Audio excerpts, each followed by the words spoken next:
Hi, everyone.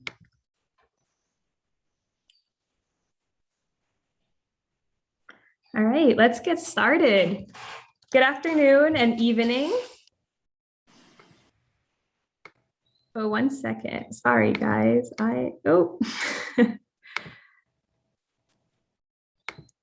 Oh my God.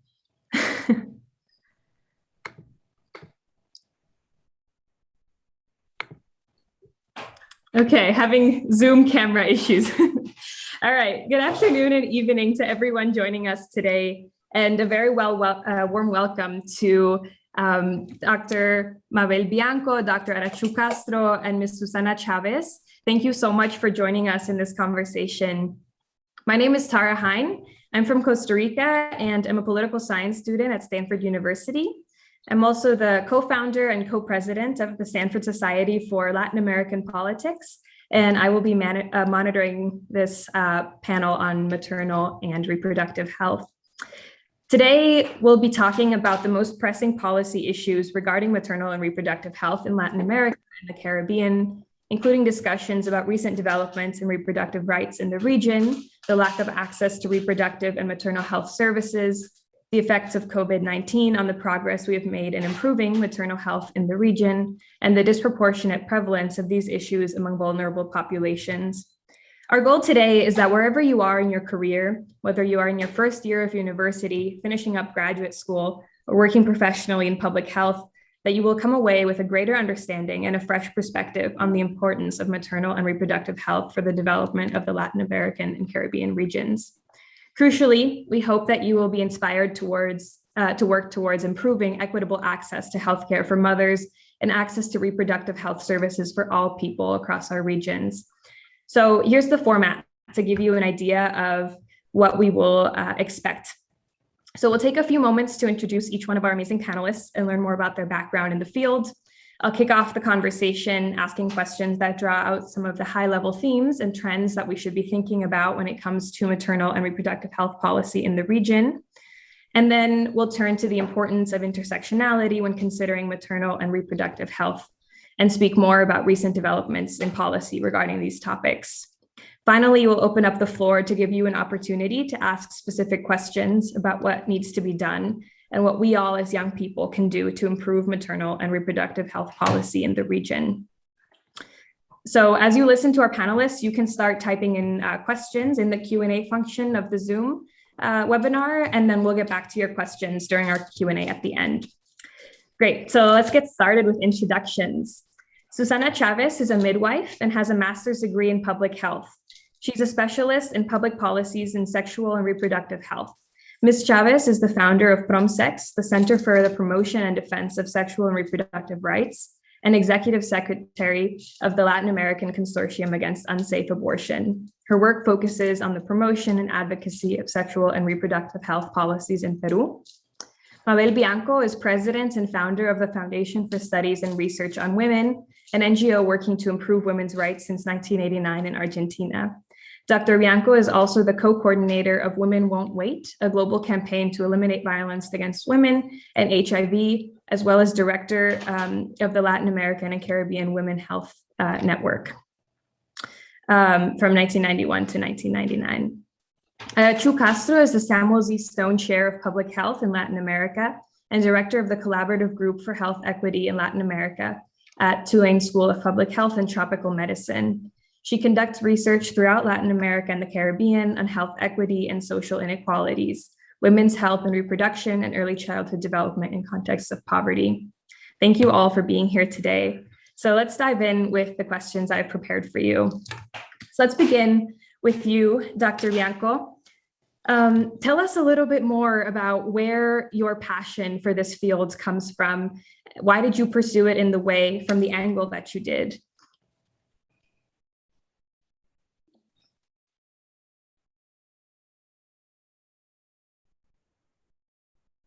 Bueno, muchas gracias y buenas tardes.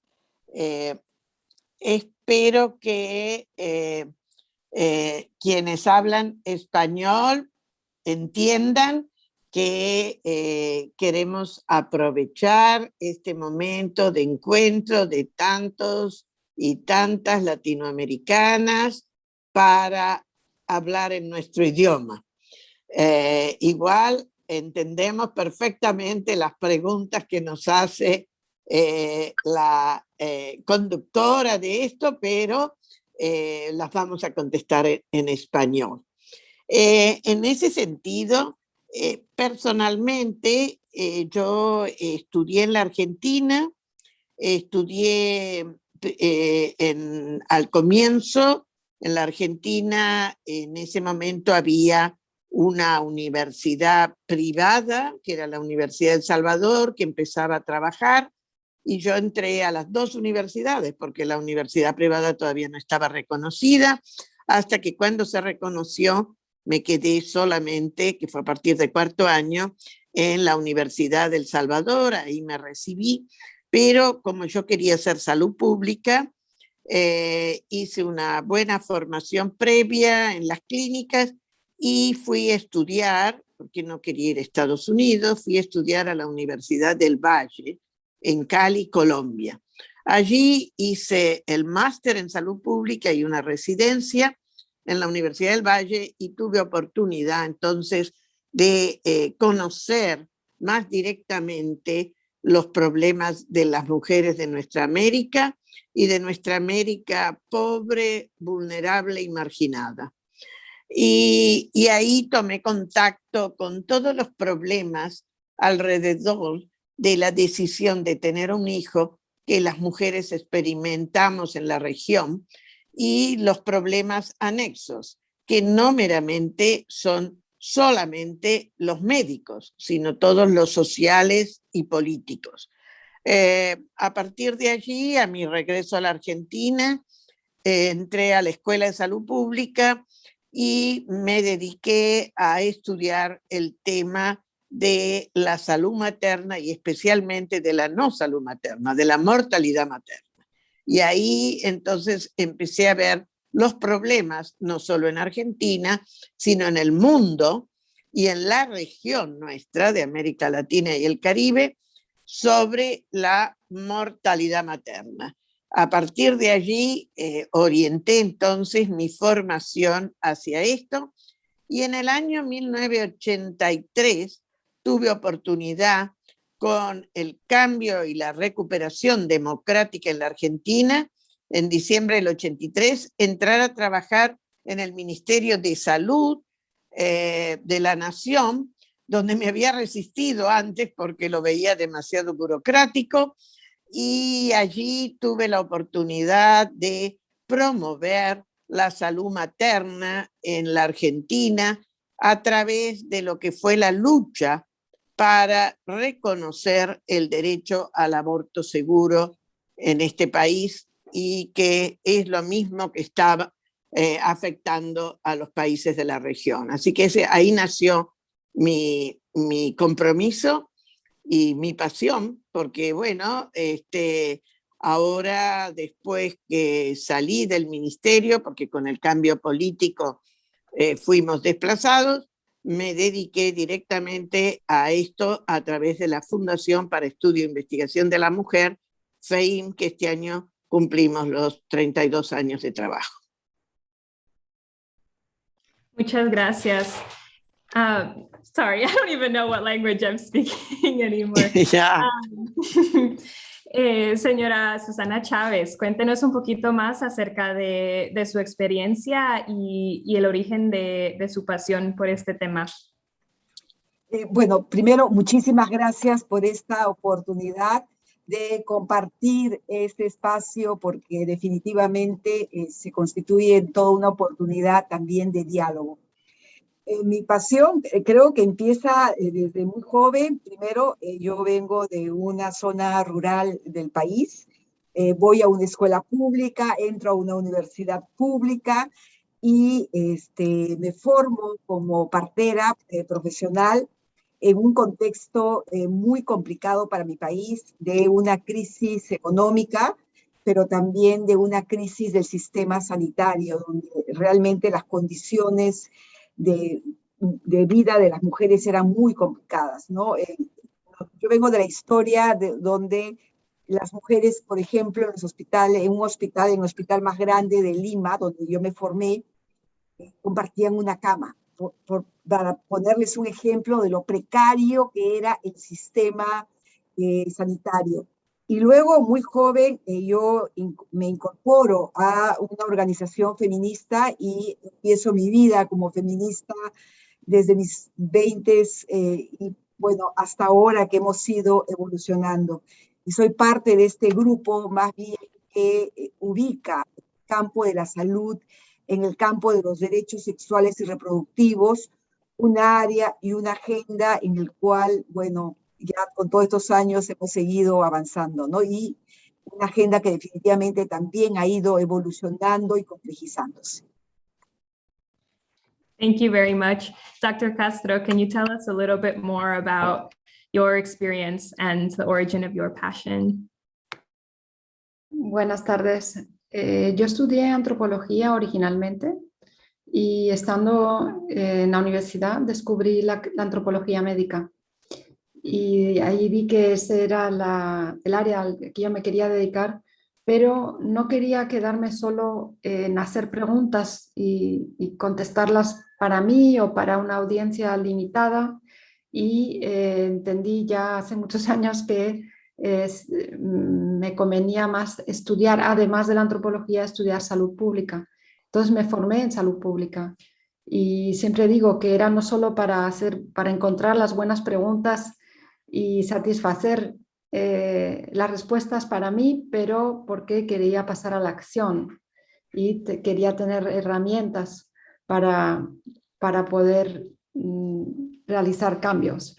Entonces, desde un inicio, la investigación que realizo en la región siempre está dirigida a transformar, no solo primero hay una etapa de entender qué es lo que ocurre cuando hay un problema de salud pública, pero yo trabajo en distintos países de la región, en distintas épocas he trabajado en distintas zonas, pero siempre colaboro con personas locales, con organismos públicos o organizaciones de la sociedad civil, que son quienes tienen las herramientas para tomarlo en mano y poder realizar los cambios. O sea, yo aporto como investigadora, yo aporto la posibilidad de encontrar información de manera rigurosa, metodológicamente, pero siempre en alianza con personas que localmente son las que pueden utilizar esa información para transformarlo. Thank you. Y bueno, he trabajado en el área de salud reproductiva desde hace ya bastantes años. Yeah, thank you very much. As Dr. Bianco mentioned earlier, there's maternal health, but then also not health, right? And we talked about maternal mortality. Dr. Castro, can you tell us a little bit more about indicators that we use when we talk about maternal health and what these indicators might leave out? Bueno, voy a dar un ejemplo. En los últimos años he estado haciendo bastantes investigaciones sobre el tema de la violencia obstétrica. Hace 2 años, en República Dominicana, trabajé con el Centro Nacional de Investigación en Salud Materno-Infantil y con UNICEF para medir la frecuencia de la violencia obstétrica.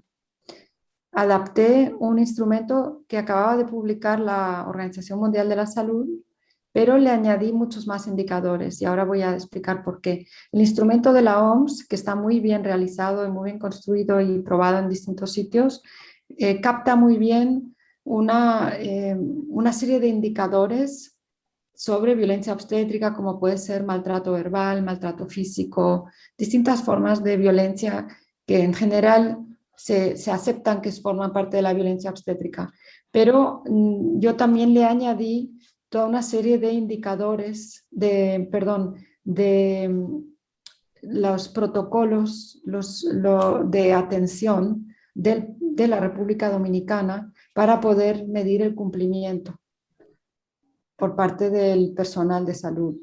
Y, por ejemplo, para mí, el hecho de que en un hospital donde hay agua corriente, el personal no se lave las manos antes de tocar a una mujer embarazada o antes de recibir a un niño que está naciendo, para mí eso también constituye una forma de violencia obstétrica, el no seguir los protocolos de atención.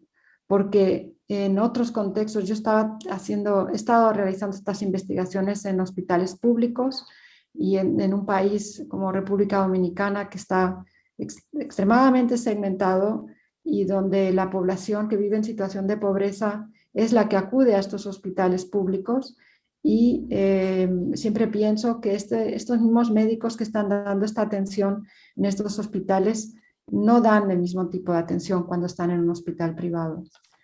Entonces, el no cumplimiento de los protocolos, por las razones que sean, constituyen una forma de violencia obstétrica. Entonces, bueno, a raíz de una de las, he hecho varias investigaciones, a raíz de una de ellas, cuyos resultados todavía no están publicados, pero sí que están compartidos en República Dominicana en varias ocasiones, han servido también para modificar algunos de los indicadores que utiliza el Servicio Nacional de Salud para medir la calidad de la atención. La violencia obstétrica no es solo un tema de calidad de atención, pero al menos han podido aumentar los indicadores que observan. Claro, muchas gracias. Señora Chávez, usted en su organización, que es así sociedad civil, ¿de qué manera hace referencia a estos indicadores o a los resultados de investigaciones académicas? Para nosotros es muy importante las investigaciones y los datos porque creemos que cada vez las acciones de incidencia tienen que estar basadas en evidencias. Y eso explica, digamos, que nosotros tengamos que recurrir, ya sea en generar propias investigaciones que den base finalmente a estas acciones de cambiar la situación o de utilizar evidencias como la que nos habla justamente Arachu en el sentido de comenzar a vincular. Y creo que ahí hay esto indica también que hay un desarrollo de la sociedad civil en que efectivamente se tiene cada vez más que basar nuestras acciones en evidencias que justamente nos plantean el tema de los estándares. Y esto sí ha permitido que tengamos una mayor efectividad, ha permitido que podamos hacer mejores comparaciones y también a medir los impactos. Muchas gracias. Doctora Bianco, usted ahorita que estaba hablando de su experiencia mencionó la lucha que usted ha dedicado su vida, ¿verdad? A la que usted se dedica en Argentina. ¿De qué manera ve usted la promesa de la sociedad civil en cuanto a hacer el cambio en políticas públicas? ¿Cuál ha sido su experiencia con eso? Bueno, creo que en la Argentina una de las características ha sido cómo las organizaciones y los grupos de mujeres y feministas hemos podido organizarnos y plantear la defensa y reivindicación de derechos de las mujeres, y especialmente de los derechos sexuales y reproductivos. En este país, aunque parezca mentira, tuvimos hasta el año 86, tuvimos restricciones para poder tener acceso de las mujeres a los servicios de planificación familiar en los hospitales públicos y en las obras sociales. Quiere decir que había mucha resistencia, es un país donde, predominaban las políticas demográficas en el sentido de que necesitábamos poblar, que mucho territorio, y entonces nada que hablara o se originara hacia políticas de control de la natalidad se podía hablar, pero resulta que la gran ironía, y eso fue algo que hicimos al principio en el ministerio, en el año 85 sobre todo, en el Ministerio de Salud de la Nación, fue estudios respecto a cómo la mortalidad materna era tan importante y a pesar de que se quería poblar, no se avanzaba porque la población buscaba sus formas de autocontrol. Y entonces, por más de que se quería, no se podía. Entonces, por un lado, un sector de la población podía controlar su natalidad, mientras otros que no la podían controlar, se les controlaba por la mortalidad tan alta, que eran los sectores más carenciados. Entonces, bueno, el tema era cómo lograr esto. Trabajamos muchísimo, tardamos 12 años en conseguir la ley de salud sexual y reproductiva, y era una lucha permanente que teníamos, que lo hacíamos con las aliadas diputadas sobre todo, pero se aprobaban las leyes, algunas eran mejores, otras no eran tan buenas, llegaban al Senado y morían. Hasta que en el año 2002 conseguimos que se aprobara la ley, pero tuvimos una coincidencia, que fue que por primera vez la ley de cupo que regía en el país desde hacía ya varios años se empezó a implementar en el Senado. Y ahí por primera vez tuvimos en el Senado de la Nación casi un 40% de mujeres, mucho más que el 33% que planteaba la ley de cupo. Y esto nos permitió tener esa masa de mujeres que plantearon, bueno, por más que el obispo, el gobernador me pidan, yo no me puedo presentar ante mis votantes mujeres y decirles que no voté a favor la ley de salud sexual y reproductiva, que era una demanda. Esa fue la primera conquista. Después trabajamos mucho para que se implemente bien, se conozca, y nos fue quedando. Fuimos superando la ley de educación sexual integral, que la conseguimos a los años, y también la inclusión de la anticoncepción quirúrgica, que había quedado por fuera en la ley de salud sexual y reproductiva, y nos quedaba la ley del derecho al aborto, y que fue nuestro último bastión, que nos llevó muchos años y que lo conseguimos recién a fines del año pasado, principios de en medio de la pandemia, pero con una negativa que tuvimos, un rechazo hacía 2 años, cuando logramos que llegara a la discusión en el Congreso, que pasó diputados, pero no pasó Senado. Entonces, bueno, esta fue la lucha.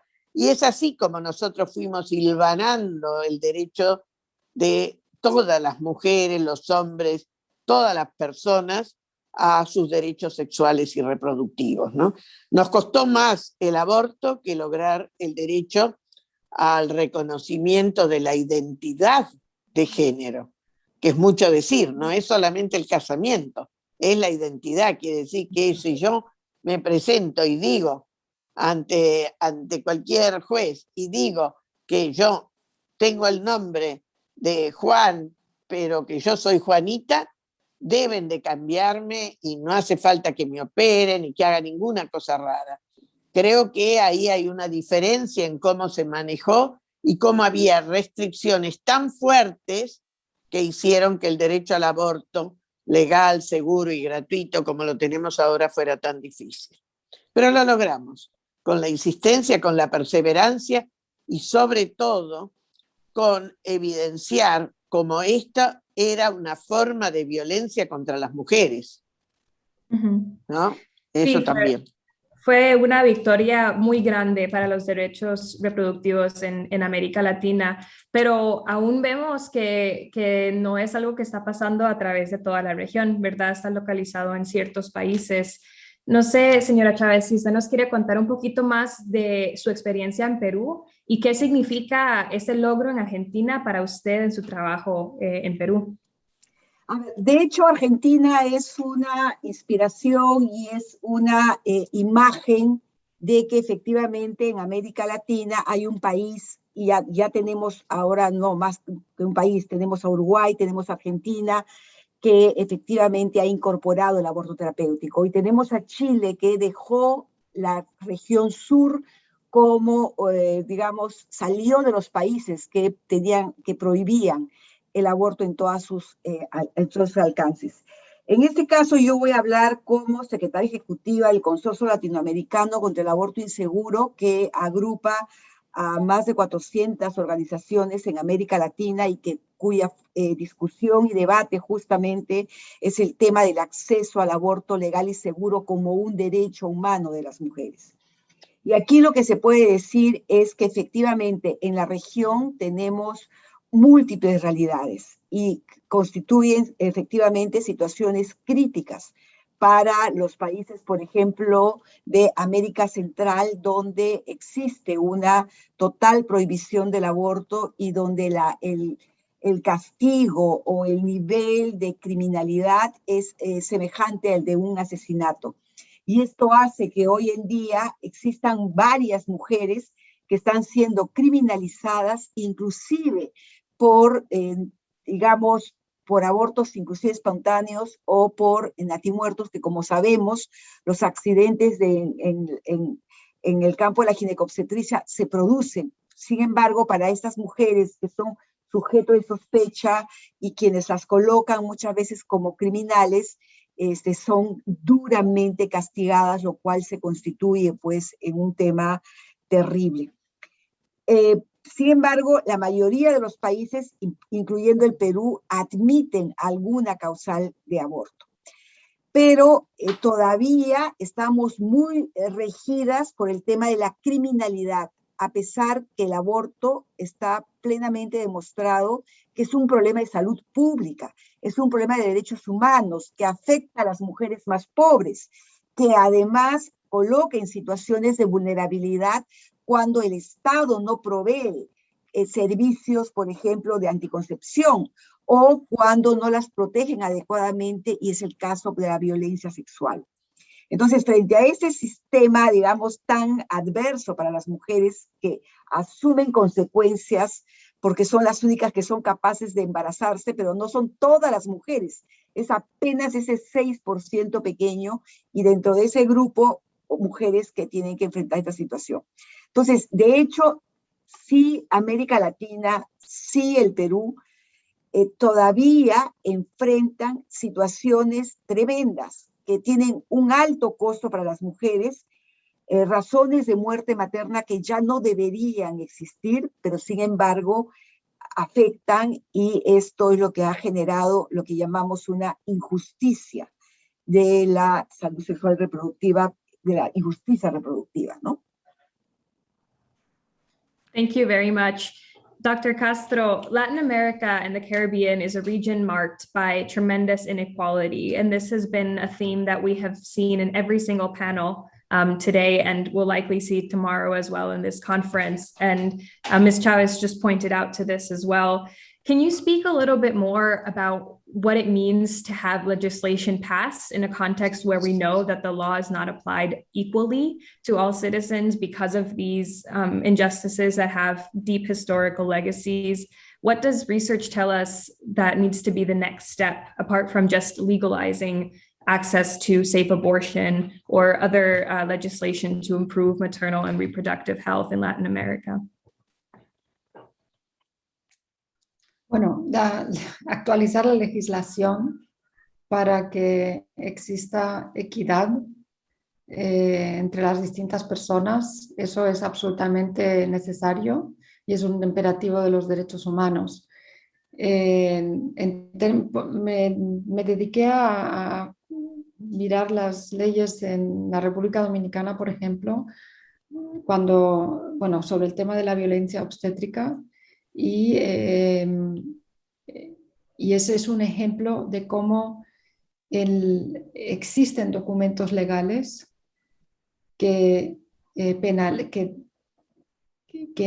un país como este hace que sea ilegal la violencia obstétrica. Lo que pasa es que, es una primera etapa, es que esté en la legislación.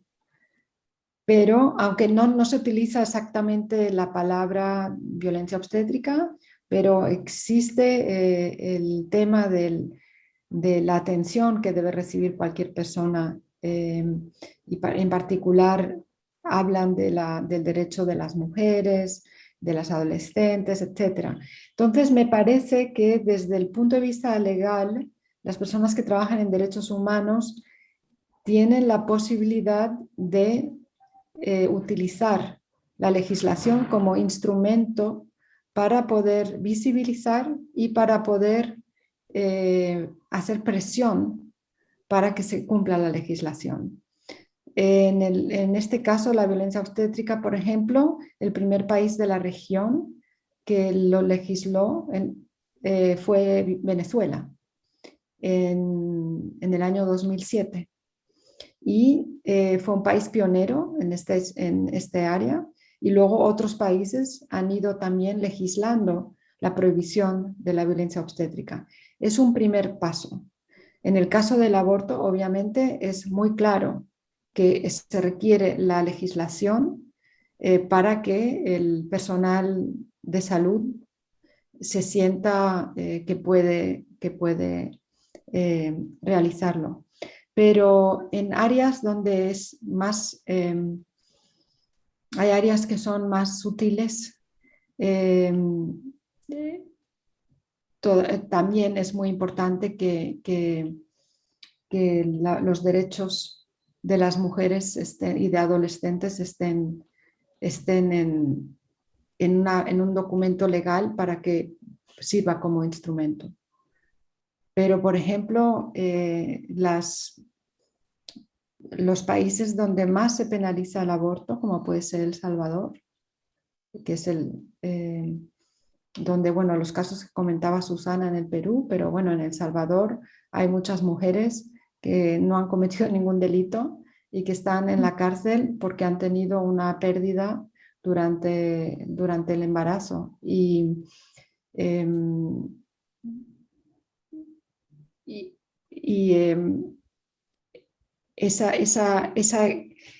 Que exista eso, que haya mujeres que estén en la cárcel, tanto si ha sido una pérdida como si ha sido un aborto intencionado, ya muestra que la posición de la mujer en la sociedad está en desventaja. Y me parece necesario poder dotar las leyes para que haya una equivalencia entre las personas con independencia de su sexo y género e identidad. Sí, muchas gracias. Doctora Bianco, en Argentina, ahora que hemos tenido esta victoria, ¿verdad? Hablando de hacer el aborto legal, ¿verdad? Y más accesible, ¿cuáles son algunos de los próximos pasos para asegurarnos que en verdad estamos proveyendo el acceso necesario para madres y para todas las personas en salud materna y reproductiva? Bueno, yo quiero un poquito volver sobre el tema de por qué las leyes. ¿Por qué queremos leyes? Nosotros aprendimos aquí en Argentina que cuando solamente para estos temas que son tan difíciles de ser aceptados por tanta resistencia, como dije antes, de nuestra clase política, que además es compartida por la sociedad, de aquello de que había que poblar el país y poblar el país en nada que fuera contra eso, vimos que todo lo que era desarrollar programas, que era totalmente lícito y que no había necesidad de hacer una ley, como el programa de salud sexual y reproductiva, si no le poníamos un marco legal, al cambiar el gobierno, inmediatamente, a veces siendo el mismo gobierno, el mismo partido político, pero distinta persona que ejerce el gobierno y por lo tanto los ministerios y demás, de un plumazo, por decirlo al estilo bien claro, de un plumazo acababan el programa. Entonces nos dimos cuenta que en cambio una ley le da mucha más fuerza para evitar eso, pero además, como las leyes para la implementación perfectas, es muy difícil la implementación plena, pero uno tiene que promover eso. Entonces, el tener una ley nos permite o les permite a quienes no tienen acceso a los derechos que fija la ley en hacer un reclamo legal.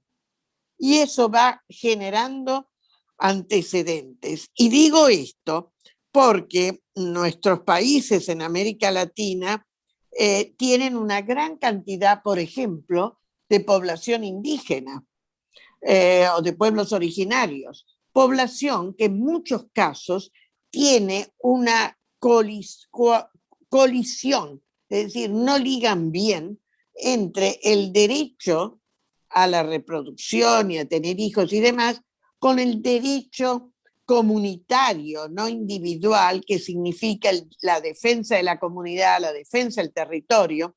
Entonces, ahí vemos que hay que trabajar mucho para lograr que estas poblaciones tengan acceso a estos derechos. Y por eso es muy útil la ley, porque entonces hay un marco sobre el cual reclamar, pedir, si no, nos estrellamos.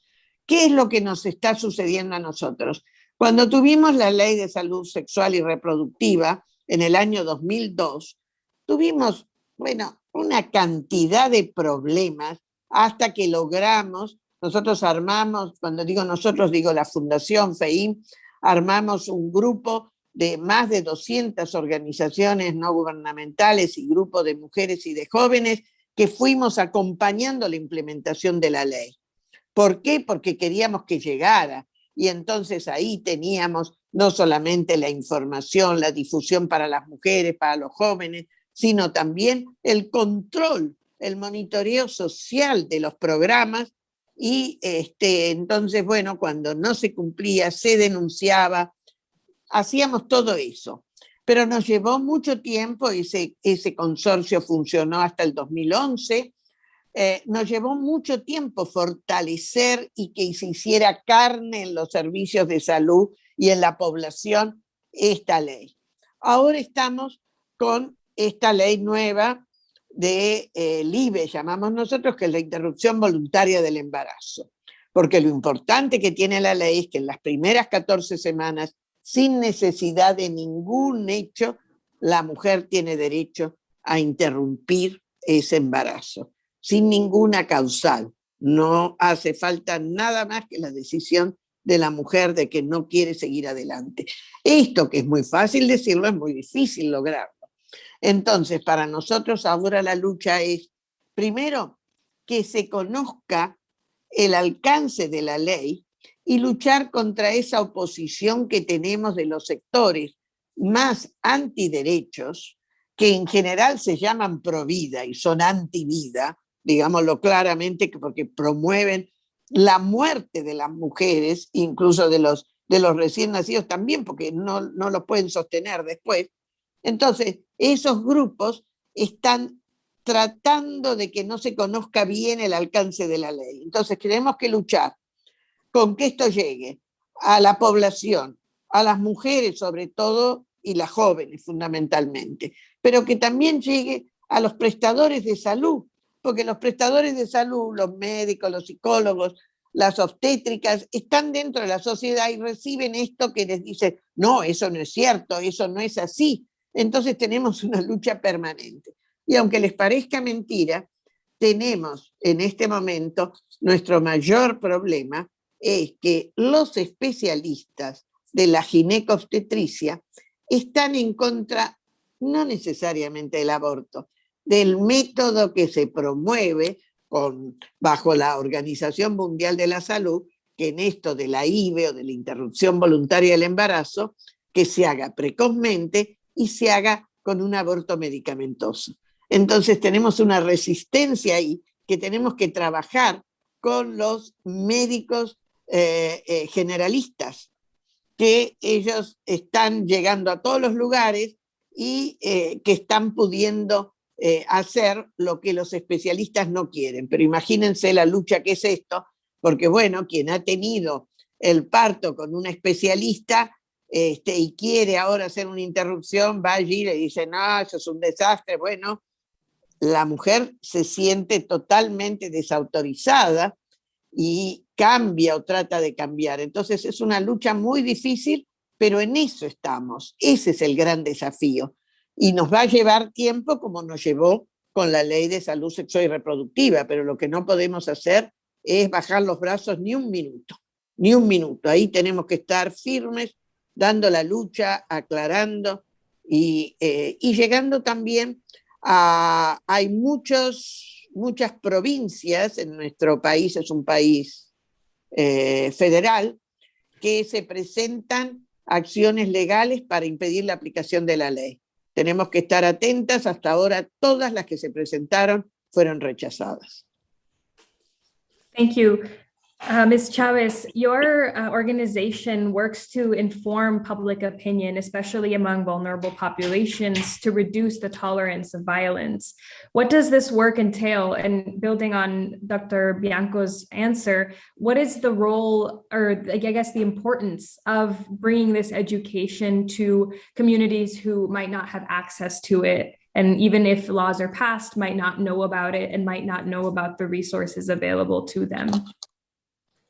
Sí, en realidad, efectivamente, el tema de violencia es probablemente uno de los problemas más serios que estamos enfrentando y que enfrentan las mujeres.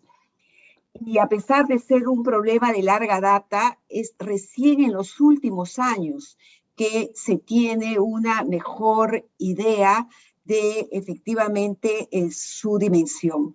Es en los últimos años, por ejemplo, que se ha podido identificar que son muy pocos los casos que llegan a identificarse.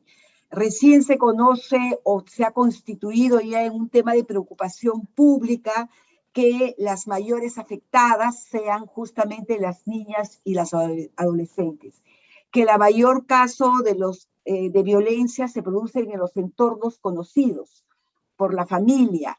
Y entonces que esto rompe, digamos, con una serie de ideas y preconceptos que justamente nos llevan a identificar que una educación basada en, digamos, información, una educación basada en un enfoque de género, una educación sexual, resulta fundamental. Pero, ojo, aquí sí vivimos una batalla cultural muy fuerte de sectores, tal como señala Mabel, que se oponen a cuestiones que han demostrado ser necesarias y centrales, pero que justamente porque son muchas de estas data, mucha de esta información no tiene tantos años, todavía hay una altísima tolerancia a la violencia. Y esto impide una acción, digamos, y aunque hemos avanzado, yo creo que los acuerdos del Cairo abrieron a los países a encontrar efectivamente una noción más clara de la política pública, pero esto todavía tiene que pelear con serias resistencias, no tan solo legales, porque, ojo, yo creo mucho en la ley. Sin embargo, lo que sabemos es que la aprobación de una ley es solamente un punto de inicio para luego tener que conquistar su aplicación. Y entonces, y ahora, por ejemplo, en el país, el problema serísimo que tenemos, y en América Latina en general, es el embarazo en adolescentes y el embarazo en menores de 15 años.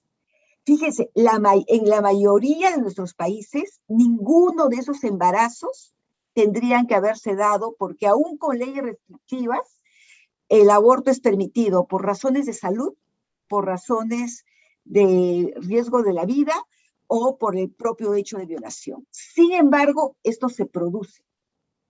Y eso tiene que ver todavía con esa resistencia que el aborto está criminalizado. Entonces, sí tenemos un serio problema, que la criminalización del aborto nos lleva justamente a ser uno de los principales obstáculos, o que el aborto se regule por los códigos penales, porque si el aborto se pudiera regular por los códigos de salud, por los otros niveles, creo que tendríamos un mejor abordaje que el que tenemos ahora. Por lo tanto, la criminalización no tan solo, digamos, dificulta el acceso al aborto legal y seguro para todas las mujeres, sino inclusive en esos casos que la ley sí lo permite. Muchas gracias.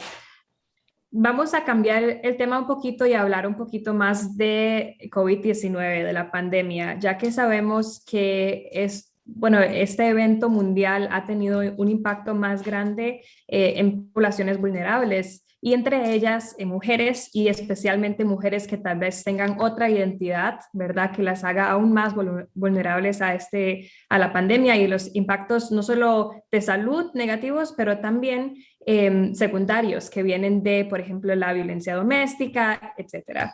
Entonces, teniendo esto en cuenta y sabiendo el efecto negativo que ha tenido y especialmente en hacer como pasos hacia atrás, de hecho, con muchos avances que hemos hecho en años recientes en cuanto a mejorar la salud materna y reproductiva en la zona.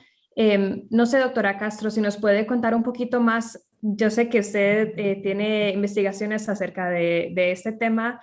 ¿Qué nos dice su trabajo y su conocimiento acerca de qué hay que hacer para superar ese retraso o este obstáculo?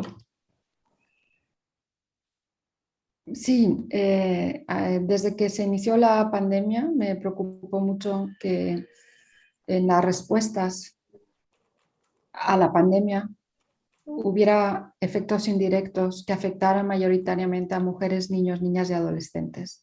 Porque, de nuevo, en particular las mujeres, no es un grupo priorizado por las políticas públicas. Entonces, efectivamente, bueno, y de manera desafortunadamente, ha habido una gran interrupción de servicios de salud esenciales.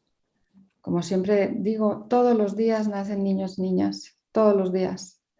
Entonces, ¿qué sentido tiene que alguien vaya a dar a luz a un hospital y que le digan que no se le puede admitir, que tiene que ir a otro lugar? Era el sitio que estaba asignado para dar a luz y que de repente le digan, no, aquí no vamos a atenderle porque no solo atendemos a personas que tengan COVID. Entonces, ¿qué tipo de planificación es esa? Más bien desorganización. Ha habido mucho caos en el acceso a la atención en varios países y ha habido niños, niñas que han requerido atención para condiciones que ocurren también todos los días y no ha habido dónde llevar a este grupo de la población. Entonces, desafortunadamente, bueno, adolescentes, obviamente, hay muchos reportes también que hablan de mayor incidencia de violencia, de abuso sexual, embarazos no deseados. Entonces, es esencial que haya una mejor preparación por parte de los gobiernos para poder afrontar, para poder mantener los servicios esenciales de salud, aun cuando se está atendiendo una emergencia. Lo que la pandemia ha revelado de manera muy obvia es que la salud pública no era prioritaria en la mayoría de la región, ha habido algunas excepciones, que estos presupuestos que han surgido para atender la pandemia no se habían utilizado anteriormente así como recurso de emergencia para atender situaciones de salud que ocurren todos los días, antes de la pandemia, y que afectan a una parte importante de la población de cada país, en particular a poblaciones que viven en situación de pobreza. De repente todos los países han conseguido recursos y lo importante es que ahora se mantengan unos presupuestos más elevados para la atención en salud pública. Y es absolutamente también necesario reforzar la atención primaria en salud. Hay modelos de atención que lo que hacen es invertir en hospitales, sobre todo en hospitales. Y sin embargo, los hospitales son necesarios, pero lo que es prioritario es tener una atención primaria en salud que sea fuerte, que sea resolutiva, que sea al alcance de la población, que sea el primer punto de entrada para la población para buscar atención. Y se calcula que una atención primaria en salud fuerte puede resolver el 85% de las condiciones de salud. y que entonces los hospitales solo serían para cuestiones que requieren otro tipo de mayor densidad tecnológica y de especialistas. Y con la pandemia ha sido un caos porque los hospitales están desbordados, bueno, no solo en América Latina y el Caribe. Yo vivo en Luisiana y en Luisiana ahora es una auténtica catástrofe.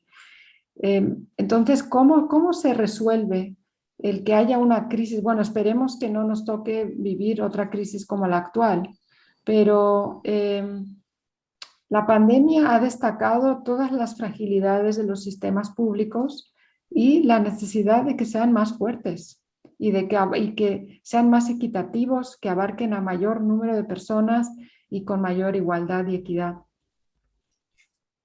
Thank you. I don't know, Ms. Chavez or Dr. Bianco, if you want to add on to that, how you have witnessed the effects of COVID-19 in your work on women's health and reproductive health and maternal health, and what some next steps are. There are lots of questions in the chat about how to help women who have been sexually abused during the pandemic, who have suffered these effects. Sí. What are the steps that we can take? Yeah, answer it out loud so we can all hear your answers. Bueno, yo si me permiten puedo empezar. Bueno, la pandemia fue en este sentido de la salud sexual y reproductiva, incluyendo en ella la violencia, las formas de violencia contra las mujeres, porque está incluida en la salud sexual y reproductiva, no solamente la violencia obstétrica, significó un aumento porque todas las medidas de prevención para el COVID significaron llevar y dejar a las mujeres, a los niños, a las niñas, con los varones de la familia, lo que nosotros decimos 7x24, los 7 días de la semana, las 24 horas. Y esto significó un mayor riesgo. ¿Por qué? Si ya había violencia, bueno, obviamente que fue mucho más la posibilidad de que existiera con esa permanente coexistencia, digamos, y cohabitación que ni siquiera daba posibilidades a los hombres, no solamente de salir a trabajar, sino de salir a formas de distracción o de recreación que tienen y que entonces eso los cargaba de mayor agresividad hacia las mujeres de la familia o los miembros de la familia, mucho más que a las mujeres que están acostumbradas lamentablemente a no tener esas posibilidades recreativas. Entonces, sí, el trabajo afuera, que se pasó a hacer el trabajo dentro de la casa, pero no tanto la recreación por los dobles y triples jornadas, lo que ahora llamamos la carga de las tareas no remuneradas o de los cuidados no remunerados. Esto entonces significó mayor riesgo, pero además dejó a las mujeres sin capacidad, digo a las niñas también, sin capacidad de pedir ayuda. Por ejemplo, en nuestro país, las líneas gratuitas de pedir ayuda en los casos de violencia se volvieron una dificultad porque cómo poder llamar si tenemos todo el tiempo al agresor al lado. Es prácticamente imposible mantener eso. Entonces hubo una reacción relativamente rápida del gobierno y se pasó esa línea, por ejemplo, a WhatsApp, o también la posibilidad de recibir esas denuncias por mail. Eso ayudó, pero también esto no fue más que un paliativo, porque no siempre fue posible acudir en tiempo y forma a apoyar a esa mujer a su casa, porque ya no se podía esperar que viniera al servicio. Entonces era mucho mayor. Eso por un lado. Por otro lado, en muchos casos, las mujeres dejaron, sobre todo las más jóvenes, dejaron de usar los métodos anticonceptivos porque no pudieron ir a buscarlos gratuitamente al hospital o a la sala de atención, el primer nivel de atención, porque no se animaban, un poco porque algunas se cerraron porque se pasaron a hacer solo atención del COVID. otras porque no se animaban a salir y que les pararan en la calle y les dijeran a dónde van, dijeran a dónde iban y por qué, y les dijeran eso no es esencial. Tuvimos que hacer una campaña pidiéndole al Ministerio de Salud, que reaccionó rápidamente, Ministerio de Salud de la Nación, que aclarara que era un servicio esencial, que esto lo decía la OMS, pero como los servicios policiales están en las 24 provincias, había muchas provincias en las cuales la policía no escuchaba eso, hubo que insistir, bueno, dio mucho trabajo. Y esa fue una restricción, porque encima tuvieron que comprar los métodos anticonceptivos y no todas podían. Entonces dejaron de usarlas, hubo embarazos y ahí vino el otro problema, el no poder llegar al hospital para una atención adecuada. ¿Por qué no poder llegar al hospital? Por temor a contagiarse, por temor a que las pararan, que pasó en la puerta del hospital diciéndole eso no es prioritario, váyase de aquí, o porque directamente el servicio se achicó o se cerró para dar prioridad a la atención del COVID. Quiere decir que fue un problema.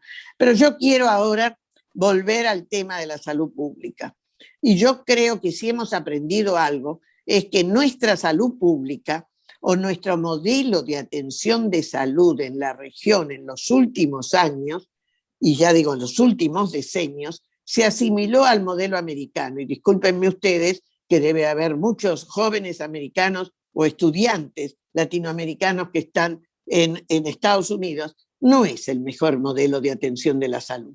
Y ese es uno de los problemas que tenemos. Nosotros pasamos de tener modelos más inclusivos, como son los modelos europeos, al modelo norteamericano. Y eso significó la privatización de la salud pública o de la salud y de los servicios de salud. Y entonces ahí tenemos el problema. Nosotros con esto hemos podido volver a decir, miren, no se debe de privatizar el servicio de salud. El servicio de salud debe de ser un servicio que de alguna manera alguien lo tiene que pagar, pero no puede ser el bolsillo de la persona cuando la persona no tiene ni para comer o no tiene cobertura social. Entonces, aquí viene la inversión de los valores y cómo tenemos que cambiar. Y así como tuvimos, lamentablemente, la ola en los 90 de la reforma en los servicios de salud para privatizarlos, ahora tenemos que hacer al revés. Y creo que eso lo hemos entendido y creo que eso es lo que tenemos que luchar. Deben de ser servicios inclusivos y la salud pública tiene eso, es servicio inclusivo. ¿Por qué? Porque es el servicio, por ejemplo, en el caso de Argentina, es el servicio que nadie te pregunta quién te cubre y te atienden. Después te preguntarán, ay, ¿cómo podemos hacer para cubrir esto? Pero mientras tanto te atendieron y aunque digas que no tenés cómo, te van a seguir atendiendo. Eso tiene valor. Entonces, eso es lo que toda la sociedad tiene que estar dispuesta y no mirar con el lente del servicio privado que hace. Si tengo recursos, puedo pagar, tengo derecho a una mejor atención. Si no tengo recursos, no. Esa es la injusticia del servicio de salud. Y eso es lo que tenemos que acabar. Quienes estudian la salud pública, por favor, y las políticas públicas en cualquier lugar del mundo entiendan esto. Gracias. Thank you so much. That was so powerful. Susana, do you want to add on to that? Yeah. Coincido mucho con lo que ha señalado tanto Arachu como efectivamente la epidemia ha evidenciado muchísimas de las dificultades. Y con lo que Mabel menciona justamente este enfoque de la salud, porque lo que ha roto la pandemia es efectivamente un paradigma de que la salud no es un derecho, sino que la salud es simplemente un servicio y donde no se encuentra el rol del Estado. Entonces, esto sí creo que es un cambio fundamental que ha colocado la pandemia. Pero también quiero señalar que la pandemia, en realidad, lo que ha generado ahora y en los que yo quiero hablar aquí, en el caso como peruana, una profunda crisis económica. Pero es una crisis que además no es posible salir en el corto plazo. En primer lugar, porque efectivamente estamos más o menos alrededor de 200.000 muertes y además estamos viendo que el tema de las muertes no es tan solo por el tema del COVID, sino también de lo que está pasando con la atención del no COVID. Pues al haber colapsado los servicios, definitivamente el incremento de enfermedades que antes se consideraban crónicas, de pronto se volvieron agudas. Pero ojo, también lo que hay que señalar es que, y coincido con la mirada de cómo efectivamente el COVID ha transformado y ha agudizado la situación de las mujeres, particularmente, y por lo que implica el tema del cuidado. Ojo, y el tema del cuidado es porque también vamos a tener una generación mucho más grande asociada a discapacidad. Entonces, tenemos también una pérdida enorme en términos de discapacidad que generan un gran problema. Y sí tenemos que decir que, por lo menos con las vacunas, por ejemplo, se ha demostrado el rol importante que tiene el Estado. Porque si el Estado no puede garantizar las vacunas, creo que nadie lo podría hacer. Y cómo es que esto también ha hecho mirar a la ciudadanía de manera distinta. Nosotros también creemos que urge reformas sanitarias, pero también somos conscientes que no son reformas que se construyen de la noche a la mañana, pero que hay que hacerlo ya. Y que va a tomar tiempo, sí, seguramente. Pero esta es una situación que definitivamente ha transformado mucho de los paradigmas que teníamos. Thank you. There are also questions in the chat about Indigenous communities specifically regarding legal abortion and also the effects of the pandemic. I don't know, this is a question to all of you. Can you speak a little bit more specifically about Indigenous peoples and what needs to be done regarding maternal and reproductive health among these communities, especially taking into account COVID-19? Anyone can take this one. Puedo empezar. Definitivamente, nosotros creo, ha sido muy evidente que el abandono particularmente de las poblaciones indígenas y mucho de la falta de atención, y debido no tan solo al tema del aislamiento, sino también del tema del constante intercambio que hay, porque muchas veces la gente se imagina a la comunidad indígena como una comunidad enclavada en sus comunidades. Y no, las comunidades indígenas tienen muchísima migración, y lo que sí se ha observado son tremendos cambios, más bien poblacionales, en donde definitivamente las personas adultas mayores son las que se quedan en las comunidades y son las personas jóvenes las que salen y enfrentan efectivamente situaciones de necesidad. Todavía los peores indicadores los tenemos en esta comunidad. Por lo tanto, un sistema que los integre, un sistema que aborde las diferencias culturales se constituye en una urgencia inmediata, y definitivamente sí hay que pensar inclusive en diversas modalidades de servicios.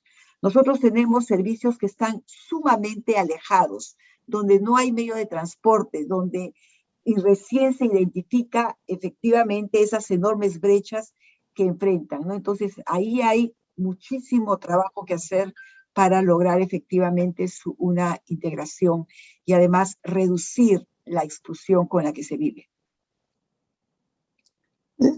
Yo puedo tomar la posta y seguir con decir que uno de los problemas que tenemos es que nuestros servicios de educación y de salud no se han ayornado y no tienen muchas veces capacidad de llegar a comunicarse con las comunidades, con las mujeres y las niñas, los varones también, de las comunidades originarias que no hablan el idioma español, que tienen su propio idioma. Entonces recién estamos nosotros ahora empezando a promover, por ejemplo, que haya las traductoras en los servicios de salud para que cuando llegue una mujer que no habla español y que habla la lengua originaria, ella pueda hacerse entender con el médico, pero que también ella pueda entender lo que el médico o el profesional de salud le dice. Y esto es elemental, porque si no, una de las cosas era que los médicos, las mujeres no entendían lo que le decían los médicos tampoco las entendían a ellas, y entonces la calidad de la atención era imposible. A esto se agrega que no es solamente lo biológico, sino también la consideración de pautas que no son iguales a las que tenemos nosotros, digamos, las blanquitas. Aquí algunas de las mujeres de las comunidades indígenas nos llaman las feministas blanquitas. Y tienen razón, nosotras tenemos otra perspectiva y entonces tenemos que dialogar con ellas, pero también hacer de puente para que ni los valores culturales son inamovibles, pero no se puede llegar imponiendo valores, sino que se tiene que promover que estos valores sean realmente asumidos porque se entienden, se comparten y a lo mejor no es exactamente igual. Entonces, por ejemplo, bueno, no va a haber una denuncia tal vez en un caso de una violación porque no se va a entender una violación, pero sí se va a promover que no ocurran estos embarazos cuando no hay el consentimiento y se va a buscar de lograr una forma de que se dé cabida a la niña o a la mujer en expresar el consentimiento o no. Son mecanismos diferentes que nos llevan un poco más de tiempo, pero que es lo que tenemos que tratar de conseguir. Claro, con el COVID todo se aceleró. Entonces, ¿qué tuvimos que hacer? Y tuvimos que salir a dar como pudimos el apoyo, pero ya no era apoyo cultural, era apoyo para que pudieran seguir comiendo estas poblaciones. Es increíble. Tuvimos que salir a dar comida, tuvimos que salir a dar la asistencia básica, a llevarles el agua para que puedan tomar, porque no tienen agua potable, a llevarles el alcohol para que se puedan poner en las manos. Y cuando decíamos en las medidas, lávense las manos, ¿cómo le vamos a pedir que no tienen agua corriente? Entonces hay que entender las limitaciones de las medidas y tratar de adaptarlas. Eso no quiere decir no se laven las manos, pero bueno, hay que ver cómo, en qué forma. Digo algunos de los problemas que tuvimos, ¿no? Que también las medidas preventivas que se dieron desde los gobiernos no se adaptaban a unas necesidades reales que son las que tienen estas poblaciones y que el propio gobierno no se los cubre, como es el acceso al agua en los domicilios. Yo quería añadir también el tema de las poblaciones migrantes, porque en medicina la principal fuente de información para un médico es la información que le da la persona que busca atención. Entonces, cuando los idiomas no coinciden, ¿qué tipo de medicina se puede ejercer? Y en América Latina tenemos poblaciones migrantes que en grandes números que van de un territorio a otro y a veces no siempre hablan el idioma del país donde están. Sabemos que muchas de estas poblaciones que migran por razones humanitarias para sobrevivir y me parece indispensable que en los hospitales que atienden a una buena parte de población, no solo ya indígena local del país, pero que atienden a población migrante, que también puedan facilitar la traducción en los hospitales. Es una barrera importantísima. Por supuesto, eso también pone de relieve cuál es la prioridad que los distintos países dan a los grupos migratorios que tienen. Pero siempre hay muchas contradicciones, porque por un lado hay países que oficialmente no facilitan la migración de otras poblaciones, pero por otro lado se aprovechan de la mano de obra que estas personas aportan y además pagándoles muy por debajo de lo que pagarían a la población no migrante. Entonces, en el área de la salud también es importante recordar que desde una perspectiva de salud pública, las medidas tienen que ser territoriales y no basadas en la nacionalidad o estatus migratorio. Thank you. That's a great point. I see you guys are already answering the questions in the chat. Thank you so much. I really want to get to as many of those as possible because our audience is what makes this possible. And this is also what we want is for people to come away with the answers that they're looking for. So this is really excellent. We have around 8 minutes left, and I would really like to turn to the future, looking at what needs to be done in public policy regarding public health, specifically with maternal and reproductive health. So we've talked a little bit throughout this whole conversation about these specific action items, but for example, in the chat, an answer that Dr. Bianco is already typing about LGBTQ women and specifically trans women and advancements that have happened in recent years regarding public policy. Can you answer that question out loud? I would love to have the audience hear your answer, Dr. Bianco. Sí, yo estaba contestando en el chat porque me parece que hay preguntas muy ricas y que, bueno, en la medida de lo posible es bueno contestarlas. Bueno, aquí en Argentina hemos avanzado en el sentido de, por un lado, tenemos un ministerio ahora, se elevó a ministerio, que es de mujeres, género y diversidad, y que tiene incluso una subsecretaria que es una mujer trans. Esto dinamiza el que en todas las políticas se transversalice. Pero además, en el Ministerio de Salud, a partir del nuevo gobierno de diciembre del 2019, se generó un área que es el área de salud de género, que antes no teníamos, y donde entonces están promoviendo específicamente que en todos los puntos o en la mayoría de los programas de salud se hagan consideraciones específicas respecto a la atención para la población no binaria, porque este es el gran problema. Claro, hay cosas que son más fáciles, hay cosas que son más difíciles, que llevan más tiempo. Y uno de los puntos que lleva mucho tiempo es cambiar la mentalidad y el enfoque del personal de salud, no solamente los médicos, sino en general del personal de salud, que todavía sigue viendo al problema de las personas no binarias como un problema de enfermedad mental y quieren hacerles tratamientos. Entonces, es increíble, pero es todo un trabajo permanente de estar diciendo, de estar llevando esto, y que yo puse en el chat que no hay que olvidarse que en algunos momentos cabe también como una forma de educación el denunciar.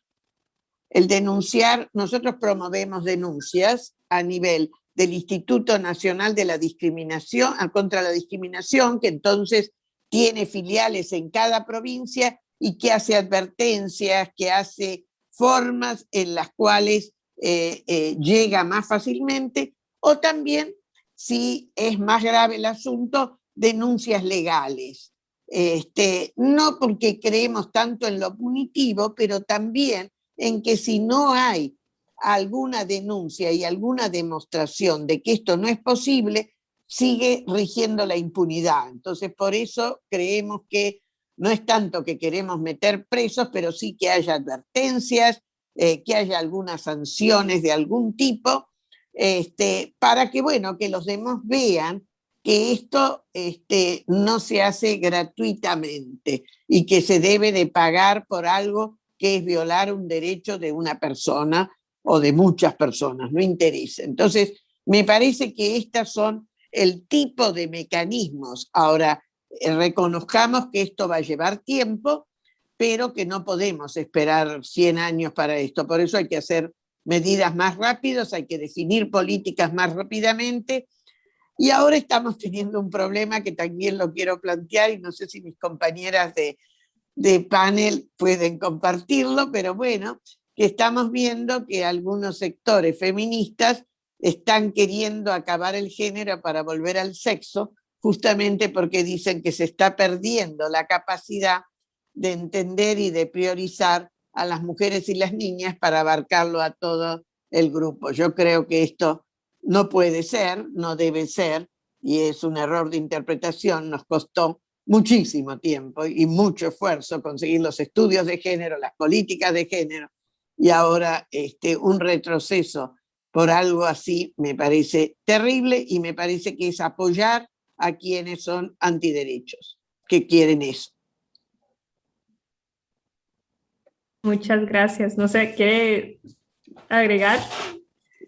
Yo quisiera agregar algo respecto a que creo que los desafíos que estamos viviendo ahora nos han hecho retroceder en salud sexual y reproductiva por lo menos entre 20 y 30 años. Y estamos hablando en términos de indicadores.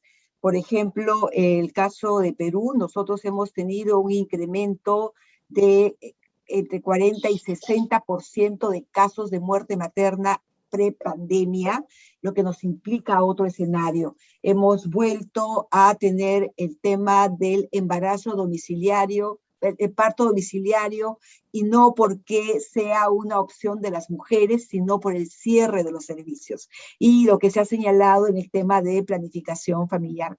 Sin embargo, también la pandemia, creo yo, ofrece oportunidades. Y esas oportunidades de volver a hacer las cosas, de lo que es volver a mirar la atención primaria de salud, lo que implica volver a mirar en la participación comunitaria, la organización social, se constituyen en posibilidades sumamente importantes. Y también el otro tema que ayudaría es el tema de dejar la desmedicalización, o sea, avanzar hacia la desmedicalización, porque ese también es un tema central, el que tenemos que salir justamente para repensar y volver a considerar la salud como un campo de derecho donde hay determinantes sociales, donde hay además otras condiciones que solamente causa y efecto, que justamente pueden hacer repensar la salud desde una perspectiva social, económica, política, y creo que es esa parte que nos correspondería. Muchas gracias. Doctora Castro, unas últimas palabras para ya ir terminando con esta conversación que está muy interesante. Podría seguir por horas, pero que lamentablemente ya no nos queda más tiempo. Sí, yo también concuerdo con lo que acaba de decir Susana, que en varios países hay un retroceso en muchos indicadores, en muchos logros que se habían realizado con mucho esfuerzo, que ha aumentado la mortalidad materna e infantil, y de nuevo que las políticas públicas demuestran con eso que no han priorizado a las mujeres en sus respuestas. Y es un tema recurrente. De nuevo, hay países que lo han logrado salirse un poquito mejor, pero la necesidad de que haya una mayor priorización de las necesidades de las mujeres en las políticas públicas. Gracias. Muchas gracias a todas. Que pasen buena tarde, buena noche, dependiendo de dónde están. Adiós. Muchas gracias. Gracias. Gracias, adiós. Muchas gracias. Chao, chao.